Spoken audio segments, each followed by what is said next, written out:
What we're going to do now is take a look at the role of your setup in your rotation and how your arm position and address impacts that rotation. If you have your ground force numbers, your balance stance widths, stand in one of those positions and just stand tall and rotate, leave your feet flat on the floor, rotate your head, your shoulders, first of all to your right. That's as far as I can rotate. Everything's going together. And next, I want to rotate as far as I can to the left. You'll notice the restriction I have in each. Now, what I want you to do is take your left arm, put it on your chest wall with your elbow pointed out, and see how much more rotation I have now than I did a moment ago. I still have restriction. But if I move my left arm higher on my chest wall and I rotate, I have 90 degrees of rotation.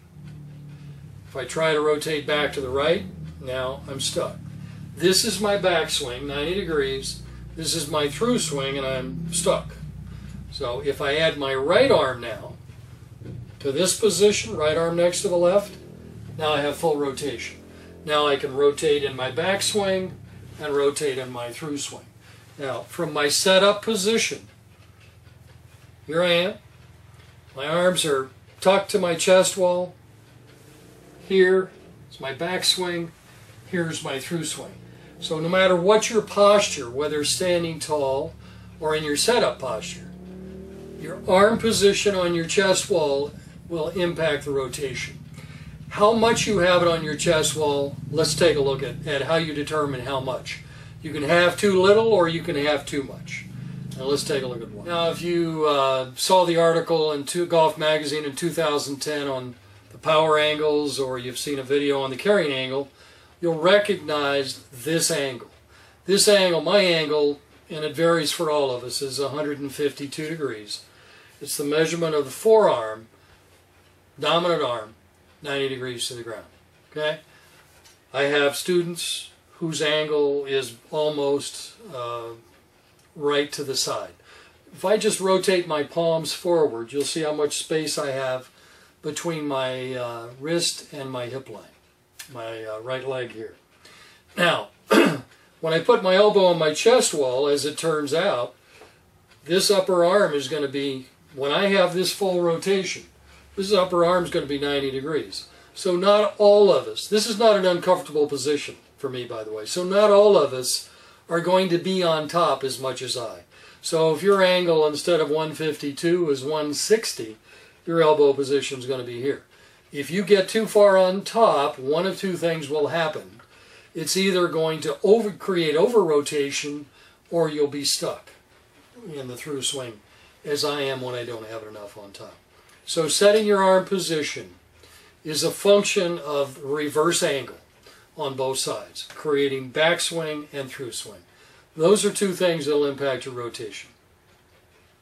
Now, you probably recognize where this came from. If you have read Ben Hogan's book, or you have it on your bookshelf, take it out. I think it's somewhere around page 49 when he talks about setup. And you'll notice that he has an image of his arms, forearms laced together. Ben Hogan, I believe, realized that his rotation was impacted by this. Now let's look at how you can integrate this into your routine. To do this years ago, I mean from Hogan's book, from this position in Hogan's book, and you'll see the arms, forearms laced together. He talked about his arms being glued to his chest wall, how his elbows pointed to his hips.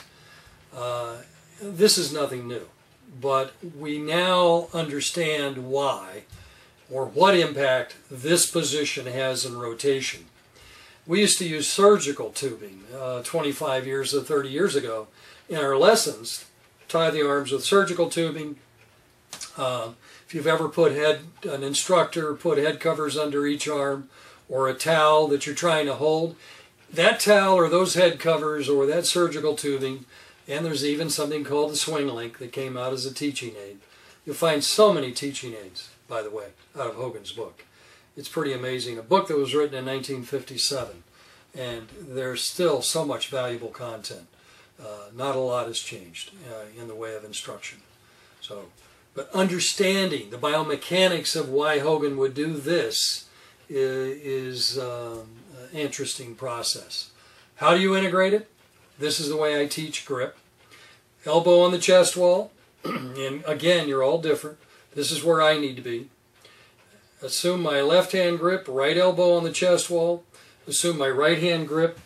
This may look pretty confined to you, but it's really comfortable because it's one of my body's natural angles. If you've seen the other videos on my shoulder angle now, my spine angle, my spine angle vertically, my spine angle diagonally here, and my thigh angle, this angle shows up throughout the body. So this angle, again, left arm on your chest wall, right arm on your chest wall, assume your grip up here. Then go into your setup. If you have a good grip, it will start to create this connection, which is really the connection to the chest and then creating the rotation from there. I think you'll find that your ability to rotate is going to be so much easier with less restriction and less potential for injury, simply by learning to find your ideal position. Again, elbow on your chest wall. I don't have it quite enough on top, and that is, I can feel that. I go right elbow up, and I can turn. You can check it simply by standing tall and rotating everything together.